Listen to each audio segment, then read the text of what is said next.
There's something deeply f***ed up with you. Videos of girls dancing in a Manhattan townhouse, model castings, pornography of all kinds. These are just a few of the more than 2,000 videos released under the Epstein Files Transparency Act. Beberapa waktu lalu, internet meledak gara-gara Epstein List. Nama-nama besar kayak Stephen Hawking, Pangeran Andrew, sampai mantan Presiden AS, dan bahkan mungkin ada beberapa nama pejabat di Indonesia. Nama-nama tersebut disebut ada di dokumen pengadilan itu. Tapi, di balik hebohnya nama-nama elit itu, banyak yang lupa sama inti ceritanya, yaitu kejahatan manusia. Balik lagi bersama gua di Narasi Santai pada segmen Opini Santai. Kalau lo cuma ngikutin beritanya dari meme atau tweet viral, lo wajib nonton dokumenter Netflix tahun 2020 judulnya Jeffrey Epstein Filthy Rich. Kenapa dokumenter lama ini relevan banget ditonton sekarang? Karena ini bukan cuma cerita soal orang kaya yang jahat, ini adalah bukti nyata gimana uang dan kekuasaan bisa membungkam hukum selama puluhan tahun. Didn't you hear? Congress just passed a bill legalizing murder if you're rich. No, they didn't. Oh my God, they did. Gua bakal bedah isinya dalam 5 menit. Siapin mental, karena ini disturbing. Pertama, siapa sih Jeffrey Epstein? Di dokumenter ini dijelasin, dia itu financier misterius. Gak ada yang tahu persis duitnya dari mana, tapi dia super kaya, punya rumah terbesar di Manhattan, pulau pribadi di Karibia, dan pesawat jet yang dijuluki Lolita Express. Tapi yang bikin merinding adalah sistem kejahatannya. Dokumenter ini membongkar kalau Epstein gak kerja sendirian. Dia pakai sistem kayak MLM, multi-level marketing, tapi buat pelecehan seksual. Dia merekrut perempuan-perempuan muda bahkan di bawah umur dengan iming-iming duit buat pijat. She goes, oh, you know what?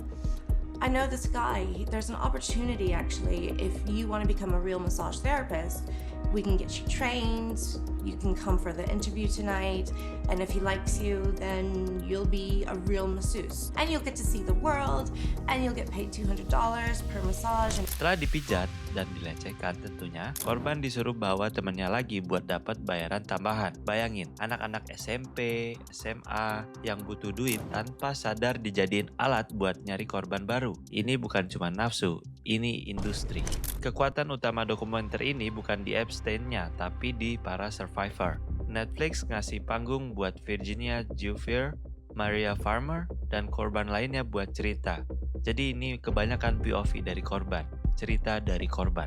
Film ini juga Netflix Originals, jadi kemungkinan produksinya adalah Netflix asli. Ada satu scene yang bikin gue sesak nafas. Saat mereka cerita kalau mereka nggak cuma dipaksa melayani Epstein, tapi juga dipinjamkan ke teman-teman elitnya. Dipinjamkan. Lo bakal ngeliat gimana trauma itu ngerusak hidup mereka, bagaimana dicap pembohong, cewek nakal, atau gold digger. Mungkin kalian pernah dengar gold digger? Kalau dulu gue sering nonton konten gold digger itu ya kayak cewek yang nyari cowok yang dalam tanda kutip kaya. Padahal saat kejadian mereka itu anak-anak yang rentan.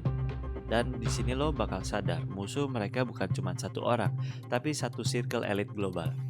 Dan dokumenter ini dengan brilian ngasih lihat kontrasnya, yaitu Epstein pesta pora di pulau sementara korbannya hancur seumur hidup.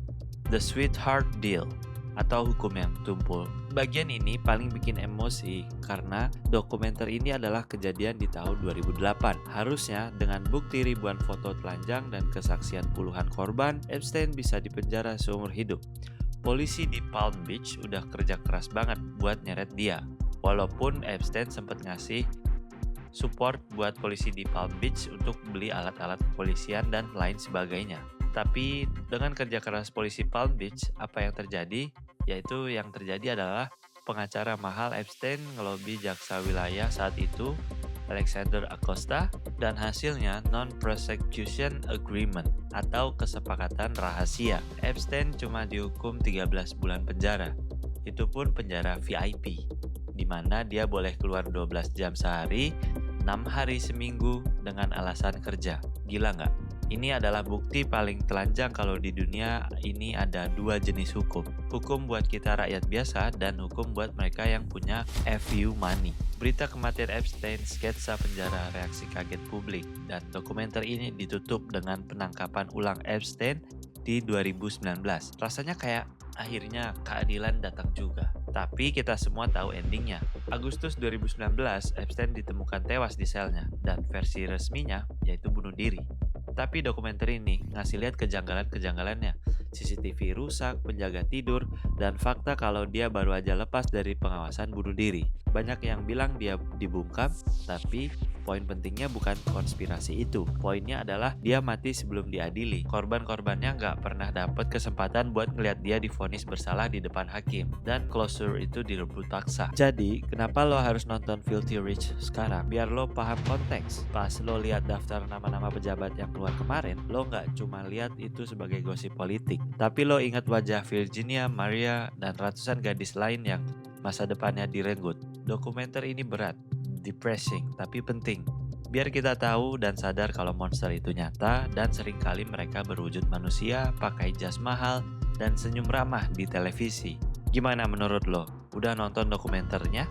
Atau lo tim percaya teori konspirasi kalau dia nggak bunuh diri? Tulis di kolom komentar ya. Gua Bang An dari Narasi Santai. See you next time. Bye.